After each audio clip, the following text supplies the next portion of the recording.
Yo, when you are not adolfo michechi obibia we Yesu di mu senden so awrade ne yen adi ne yie.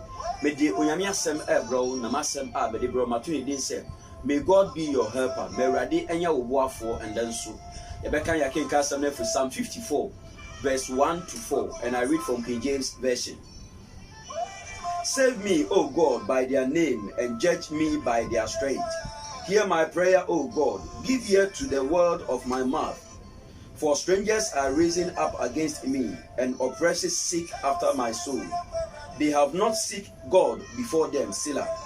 Behold, God is my helper. The Lord is with them that uphold my soul. The Lord is with them that uphold my soul. Or for me, no air can't feel you. Onyankopon fa wodin so ejeme.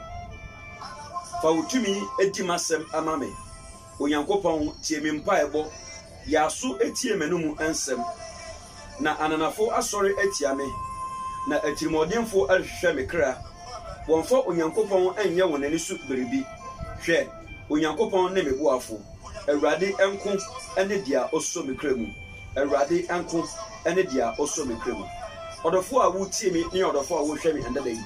David say Onyankopon enfa ne din no so na onje no. Minu a wutie me enda dai me ma wati asese. Dia menu me yenu obo ye no. Dia ohwe ye so no. Dia wama enda dai ye so yeda so tiase na ye me ne wo ye Nyankopon. Ono pe no betumi age ye. Ebia wo hwe me, ebia wo amane ebim. Ebia wutie me, ebia wo haw bim. But enda me ma wati asese. Obi biara enu a obetumi age wo aka Onyankopon ahu. And David say Onyankopon fa wodi ne so na chimi.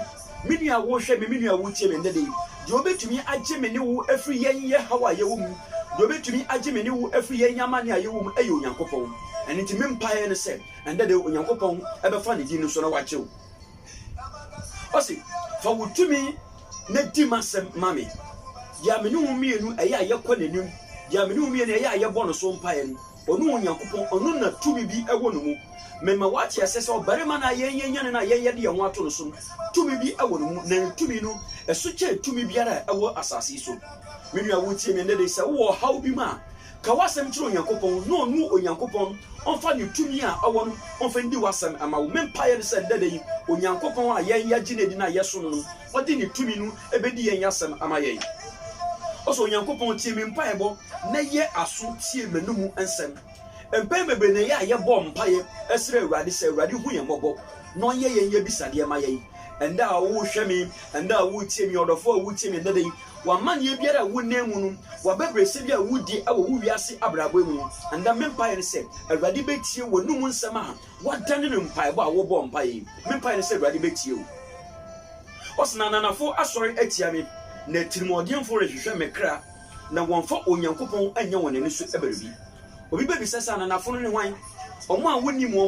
omo a woni omo di twakwan omo mpaye ne se omo de ensi wuye da omo mpaye ne se wo de omo pawo anim guase omo mpaye ne se wo de omo pawo wahwe ase osna ananafo asori atia me odofo a wuti me onu a wo hwe me endadan me mpaye ne se obi biara wasori atia wo nyame sumi mu obi biara wasori atia wo Christian sumi mu obi biara wasori atia wo wabra wo a wo buam awurade ensori entia sa nkofo no so praise God osna ananafo asori atia me na atirimodinfo de hwehwe me kra nipa biara opawu edi wewu nipa biara opawu ase wabrabo no awurade ense sa nkofo no so osna atirimodinfo ehwew edi wewu na wonfa Onyankopon anya wonani so berbi esanse wotirimu yedin na dani gei na wodi ewu esanse wotirimu yedin na omo pawu woni nguase nti omo nkai so Onyankopon bi wo ho anda dai sa nkofo no mo pawu egu wani masero anda dai sa nkofo no mo pawu ahwe ase